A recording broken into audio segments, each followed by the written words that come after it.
guys as part of the skill sets that we're learning. So what he'll do is he'll take you through that, and then at the end we'll have a Q&A session. Okay? Thanks, guys. Thanks, Sarah. So this is me.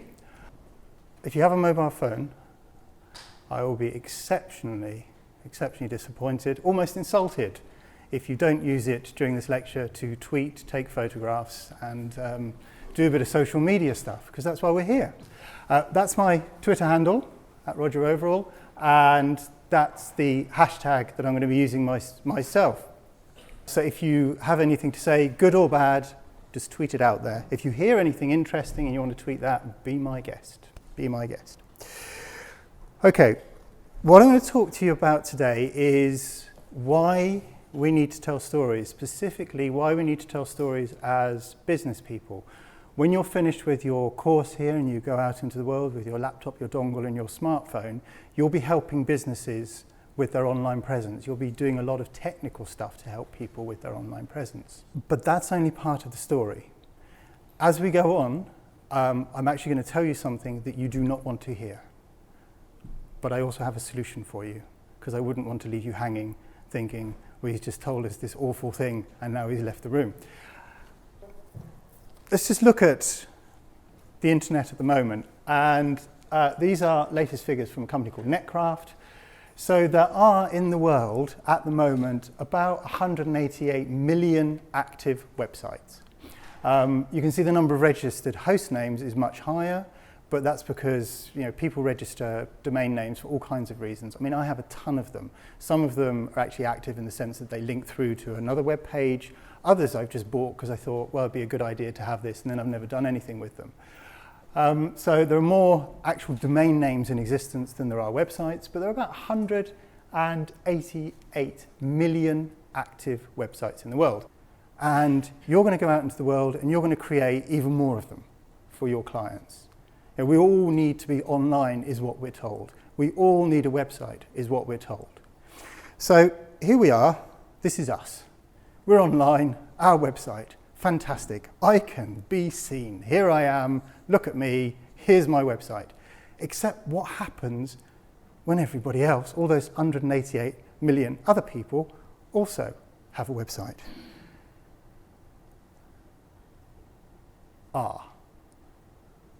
Suddenly, I can't see myself anymore.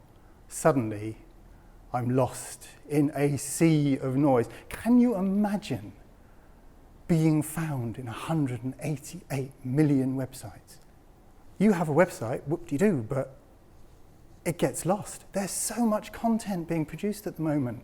There's so much new content and recycled content going up all the time. And this is what can happen. You can be utterly, utterly lost. So what's the solution? Traditionally, we've come along and we've said, we have a solution for this. We know how to shine a light on us. We know how to be found. SEO, the savior. It's going to make sure that we're found. It's the solution to all our woes.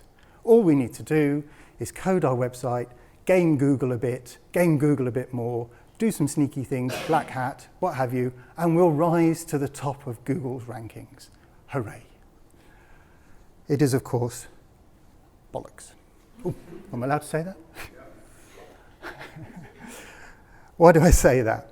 There are a number of drawbacks to an SEO-orientated web presence. If all you're doing is coding websites so they can be found by Google, there's a massive, massive drawback, because code isn't going to do it anymore.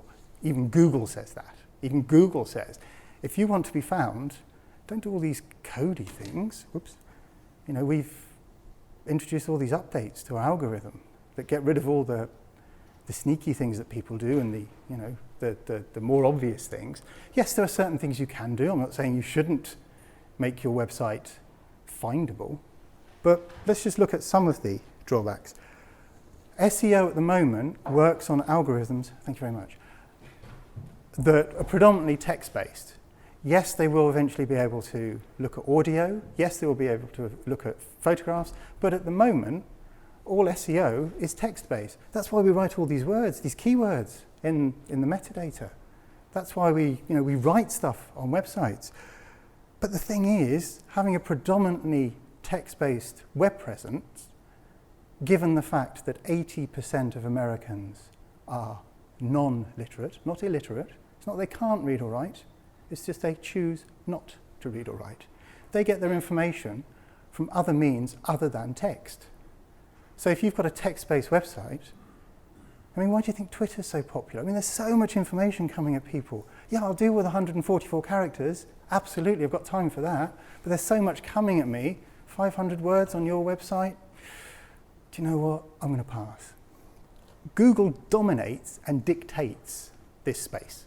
90%, they have a 90% market share in Europe. So much so that they're in trouble with the European Commission at the moment because the European Commission has said, hang on a minute, you're abusing your position. And Google's competitors saying, you're abusing your position.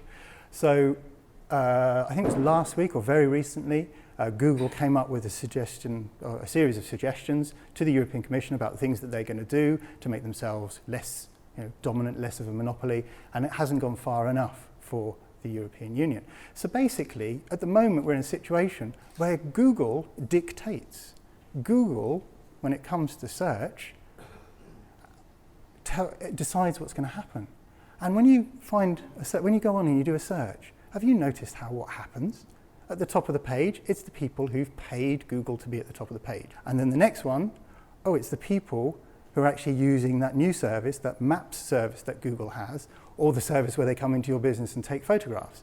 So we're halfway down the page, and it's all people using Google services.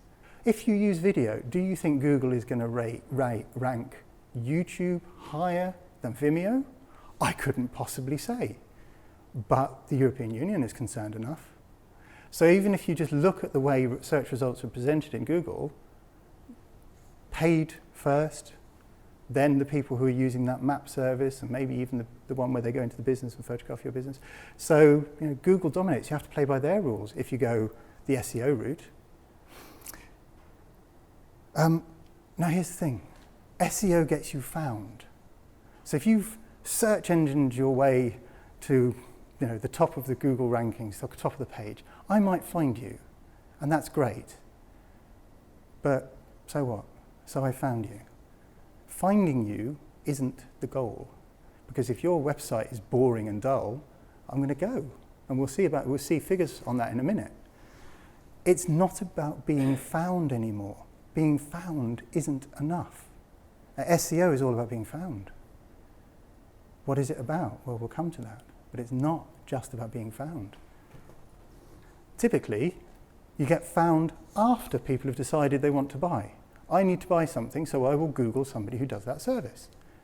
I might need a photographer. I might need to replace the tyres on my car. So therefore, I have a need now, and I'll Google it now. Well, the whole idea of content marketing is born out of this realization, and we're slightly behind the curve here, but in America they figured all this out. They realized that if it's a case of somebody just Googling they need a service, well, pretty much the decision they're going to make is going to be based on, well, guess what? Price. So they're going to look for the cheapest. Who can do me the cheapest deal? I'm going to Google, I need something now, and I'm going to Google it.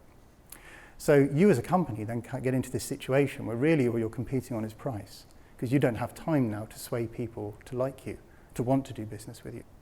We already know this. How do we know this? Because before the internet, there was a world before the internet. And in that world before the internet, often we'd get a referral, wouldn't we? I need to do something, who's got a good reputation? And we'd go out and we'd ask somebody. Except now on the internet, we've kind of forgotten that we need to deal with real human beings, so we think we can just do the tech stuff and that will get us there. Well, that's changing now. That's changing dramatically now. So, what have they figured out in America? They figured out you need to be in front of the buyer before they even know they need your service. They need to already be aware of you, engaging with you, liking you. It's so much so, I used to work in publishing. And if you 20 years ago had said to me, there will be a time when creative and sales, who, I kid you not, were at war with each other in the magazine world, oh my God, we hated each other.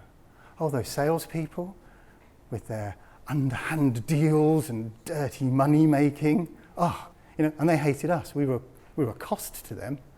We just kind of filled the space between their fantastic adverts. Well, here we are 20 years later, and sales and content, creative, have come together seamlessly. We're now suddenly on the same team. So you can imagine for an old duffer like me how that feels. How all of a sudden the sales team are part of the creative team and vice versa. Because we need to get higher up that sales pipe. We need to get to the customer sooner, the client sooner. We need to be in their world. They need to be aware of us. Well, how do you do that? Well, you need to be engaging them with stories, with content. So SEO will get you found, but only after they've decided they need to buy, and then it can be too late. And also, Google is heavily dependent on being first. If you are not first on a Google search, on a web page search, you are stuffed, absolutely stuffed. And here's the evidence. This is by a company called compete.com. It is Q4 of 2011, but I'm pretty sure the statistics will still bear up. This is the share that you get depending on share of clicks that you get depending on where you are on a page in terms of search. So if you have the topped search option, 53% of people will click on that. 53%. If you're second, that drops to 15%. If you're third on that page, 9%. 6% if you're fourth on that page, 6% of people click on that. Fifth, 4%. Below that, don't even bother. So I'm looking at a room of people, and you're all going to graduate at the end of the course, roughly doing the same thing. And you're all going to make your own websites. Now, there are more than 5 of you in the room. So hands up, which one of you is going to be so good that they're going to be top of the pile here? I've got 2 people. The rest of you, you 2 stay behind. The rest of you leave now. Okay, so you can't just rely on SEO. There are other things you need to do. Just talking about that bounce rate. This is an analysis that Slate did of what happens to their own web page, their own websites when people come on and read a blog post, read an article. And it's basically how far people scroll down before they go, oh, do you know what, I've had enough, I'm off. And I think the blog post was titled something like, why you won't read to the end of this article. And they could statistically show that you weren't going to read to the end of the article. So this is a web page. This is a representation of a web page. So the top represents the top of the web page, and the bottom represents the bottom of the web page, exactly. And as we go down, you'll see what proportion of people leave. So at the very top, a staggering amount of people actually just come onto a web page and go, right, I'm off. Just straight away. Basically, you've been found, but they've gone straight away. So you've done all your SEO, hooray, but they're gone. They've looked at it and they've said, I'm off. As people go down the page, more and more start leaving until we get to about halfway. Then the number of people leaving starts to decrease. Well, that's only logical because there are fewer people left. But you can see that roughly half the people have left halfway down the page. And so on and so forth. Now, this is an anomaly. How come there's suddenly all these people only leaving at this point? This is a statistical anomaly, and we'll talk about what has happened here in a minute. But remember that, quite far down the page, and all these people have lasted until this point, and only now are they leaving. And do you know what? That's roughly the end of the article. Now you might be thinking, well, if that's the end, how come people are staying longer? Well, comments, basically. If you've written a nice article, you'll get comments, so people are going into the comments. That spike is caused by people using photographs and video, not text. This is a blog posts and websites that have, blog posts that have photographs and video in them. People will actually read almost till the end. Bear that in mind. Worst of all, SEO encourages this mentality among us all of this is what the internet looks like. We kind of have this idea that if we put something on the website, we're going to get loads of traffic. Hello, I've got a website. I'm so fantastic. Oh my God, I'm amazing. Everybody knows that. Everybody will come to me. But you know what? Nobody is waiting for your content. Nobody's interested in what you have to say, really. There's so much out there. There's 188 million websites people can go to. A truer representation of the internet is this. Lots of people with all kinds of connections. Some have a lot of people connecting with them, and some people have almost nobody. So here, represented is how I see the internet. And you can see that there are kind of a couple of clusters of people that have a lot of connections. A lot of people are coming to them. But why are they coming to them? Why would all these people, out of 188 million websites, why would these people come to them? So why should people engage with you online? Now, engage, you can take that word and you can say, why would people sponsor you, buy from you, talk to you, participate in whatever you're doing?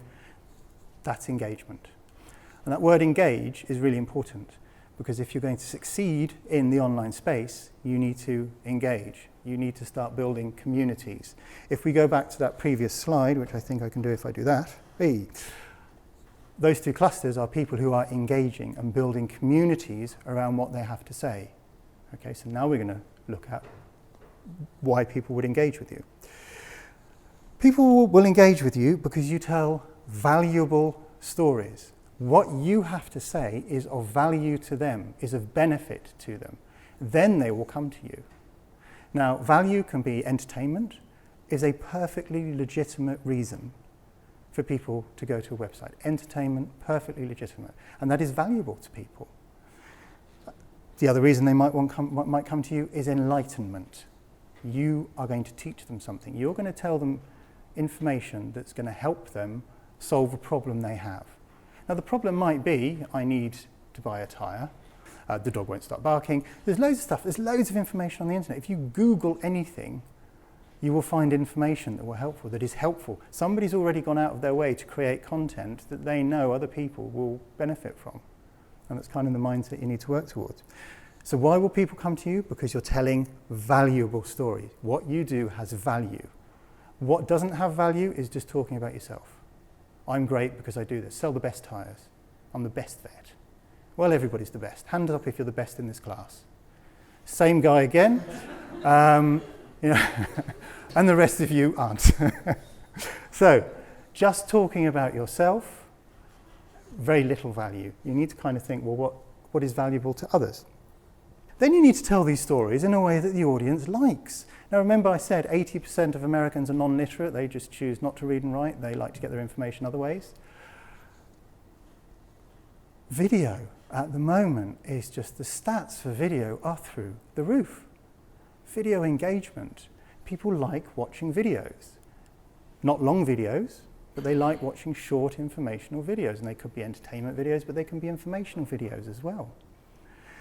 The next big thing, and it's already kind of here, is podcasting. Audio, delivering material in a way that people can listen to. Listen to in the car, listen to while they're running, listen to while they're cooking. And one of the great things about audio is it's scalable. It's the only way of delivering content where you feel that one person is talking to you directly, because they're having this conversation in your ear and they're telling you, and it feels like they're talking to you directly.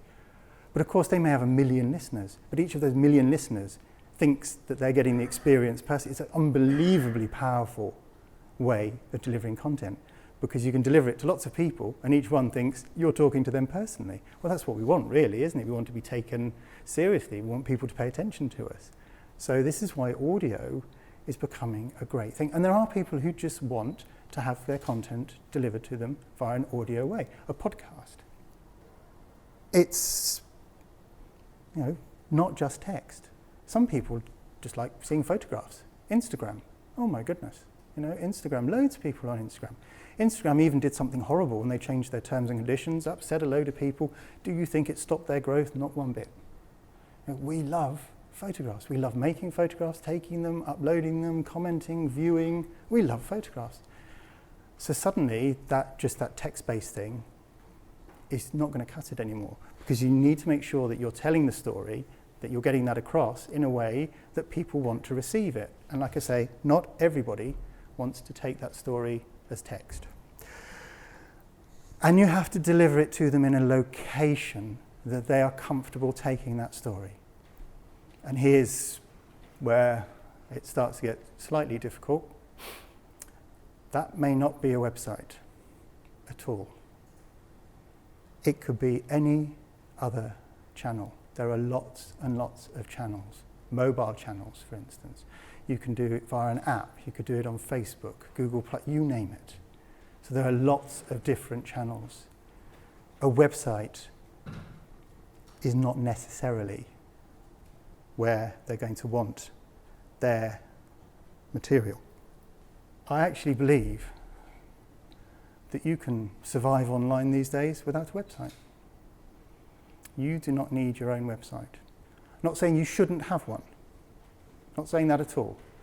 But I'm saying that you can survive very easily without a website. You can have a Facebook page. Lots of people only have a Facebook page. Businesses, I've seen businesses that only have Facebook pages. They don't have a regular website. You could do business via Google+. You can tweet. I know a lady who's got this fantastic cheese shop in Sarasota in Florida. Now, I've been to Sarasota, but I've never been to her cheese shop, but I know it's a fantastic cheese shop because I follow her Instagram feed.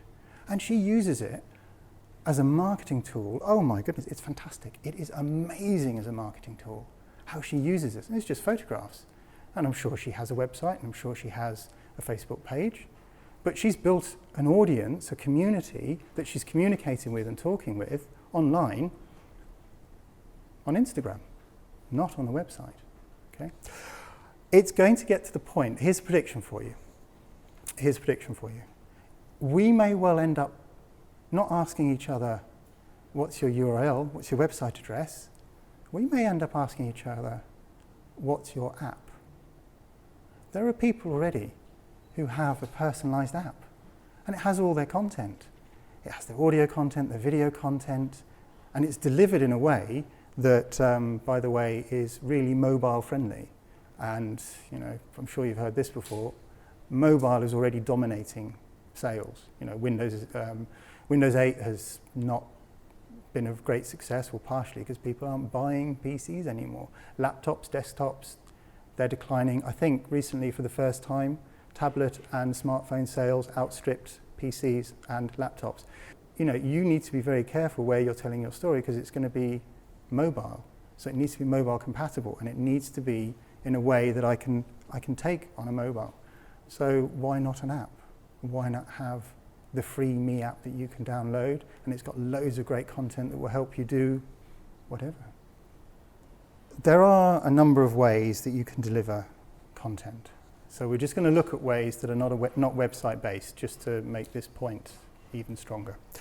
You can deliver text via Twitter. For 140 characters, very popular. You can deliver text via an email newsletter. If you think email is dead, you are wrong. Businesses are making lots of money building up email newsletters, and that's how they communicate text-wise. And you know what? Makes sense in a way, because if I've signed up for an email newsletter, that kind of means that I'm receptive to reading text. Still photographs is another way. We've already talked about Instagram, but Instagram, IM, StreamZoo, there are lots of these platforms. Flickr is another platform.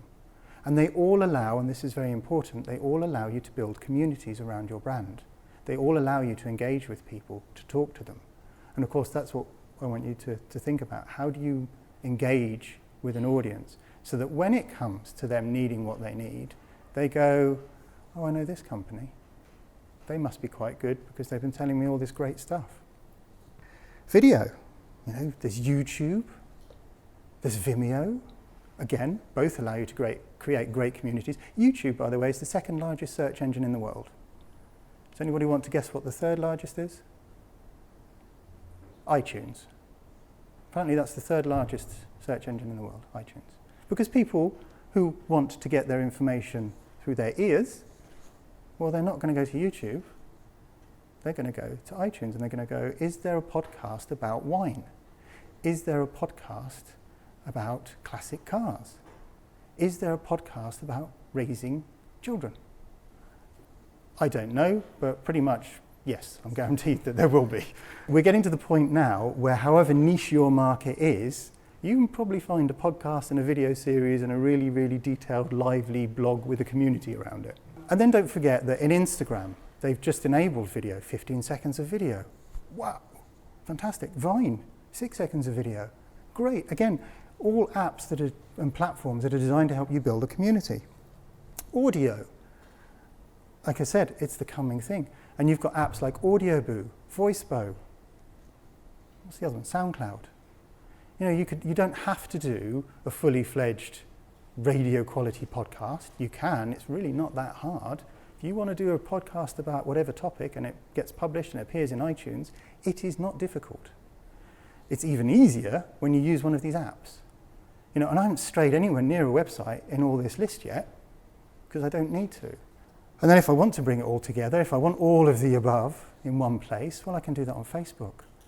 You know, I've got my audio and I'll drop that in my feed, and I've got my video and I'll drop that in my feed, and I've got a bit of text and I'll drop that in my feed, and here's some photographs, and it all appears in one place. And it's still not my website. It's still on a platform that allows me to interact with others. And Google Plus is another one, and to some extent also LinkedIn. Tumblr, yeah. Tumblr's more of a blogging, it has some automation and it's more of a blogging platform, and I'm trying to steer away from blogs, but yes, another platform apart from a website. Websites can be very static, blogs should be very active, and that's what you want. At this stage, you're all looking at me going, we need to stop this man somehow, we need to stop him talking, because we've just all learned how to build websites and do the technical, and he's just come in and he may have just upset that a little bit. Maybe we know somebody who can stop him. Fear not. Here is the solution for you. You can help people do this. In fact, you are in a prime position to help people to do this. Because doing this, creating content on all these platforms, and you don't have to do it on all the platforms, you just choose the one or two that suit you. And you know where your audience, that you can connect with an audience, but that's a whole different lecture. It can be a lot of work. Some of them, not so much. Some of them, yeah, if you want to start podcasting, it's simple enough to do, but there's a bit of time commitment.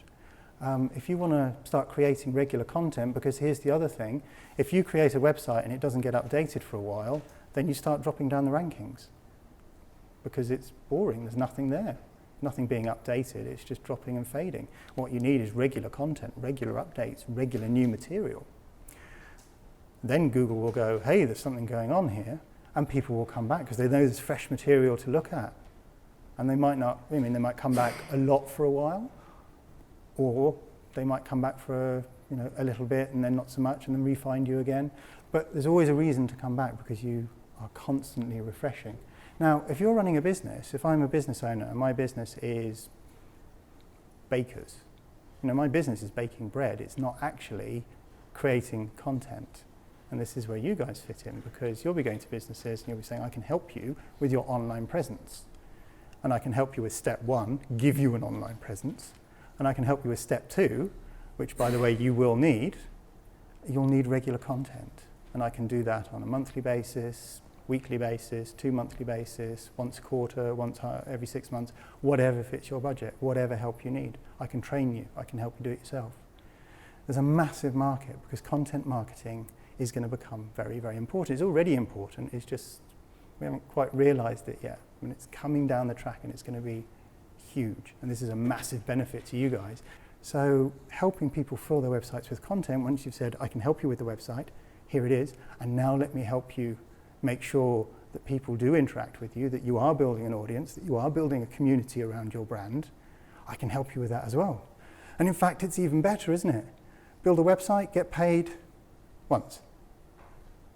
Have a contract to help people continuously produce content, where you can train them, or you might have a rolling contract. Certainly the business model I'm looking at. So what's better? Be paid once or be paid often? You tell me, but you're in a prime position. So this is not all bad news. Of course, if you are going to be helping people with their content, there's a guy called Gary Vaynerchuk. Hands up if you've ever heard of Gary Vaynerchuk. One of you, two of you. Right. I should have actually spelt it on the thing here. So it's Gary, V-A-Y, if you're not taking this down, you're in big trouble. V-A-Y-N-E-R-C-H-U-K. Gary Vaynerchuk. Say again? You're non-literate? Well, you'll have to Google him, and fortunately for you, his big medium is video, so you'll be all right. So, Gary Vaynerchuk. Now, or Gary V.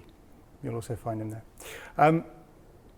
He is, I won't go into his whole backstory, but he's become very successful. He really does the content marketing thing, because he's used content marketing to raise his business in a few years from, I think it was 3 million to 65 million turnover, doing videos. And what was he doing in the videos? He was doing wine tastings. And he's very in your face. He's a New Yorker. He's incredibly New York. I mean, you watch it on a small screen, and I'm not kidding you not, as a European, you have to hold your phone away from your face. He's that in your face. But he's engaging. He knows his stuff. He's eloquent. So he did this series of wine videos, and from that grew another business, a social media business. And at the same time, he grew the turnover of his existing business by a massive amount, doing content marketing.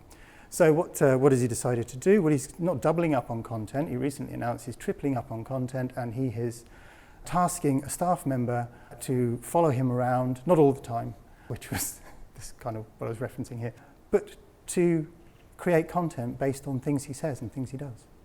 That's how important he thinks content is, that he's actually got a staff member. He has got a personal content creator. So you don't need to go to that extreme. If you do decide, yes, I'm going to help my clients fill their website, and I'm just going to help them with their online presence. Now, you've probably heard me mention fill their website. I thought you said websites were dead. Well, there is something that you can use a website for. Websites are brilliant as being the mothership, as being where you draw people to. Because when you're out online and you're doing your videos and your audio and you're doing all this great content, none of it is really, I'm fantastic. Because do you know what? I don't care. But what I do care about is useful information. So you're putting all this useful information on all these other platforms, on Twitter, on Instagram, on what have you. Stuff that I find valuable. And then gradually, do you know what I'm going to do? I'm going to go, that person is giving me all this great content. I'm actually going to check them out. I'm going to go to their mothership. And of course, all your social media points to this mothership, which could well be a website. And you know what you can do on your website? You are absolutely allowed to sell on your website. And then you create a sales funnel. But you've drawn them in from much higher up the pipeline. You've drawn them in already. They know about you, and that's how they're feeding your website.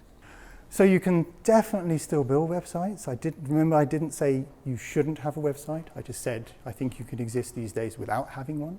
Doesn't mean you shouldn't have one. And if you do one, well then, using this mothership idea where you bring everybody in, and that's where you sell, that's where your shop is.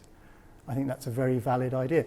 Not my idea, by the way. Don't think that I'm some kind of genius who's figured all this out. I agree with this model. I think this is a very sensible model in the modern age. But people like Chris Brogan, another person you should all Google and follow, Chris Brogan, very worthwhile following. I mean, this is the kind of idea that he talks about, and other people as well. So it's not all doom and gloom. You can build motherships, and you can also help people create the content for their outliers as well. And that is it. Bang on 40 minutes. Ray. Thank you very much.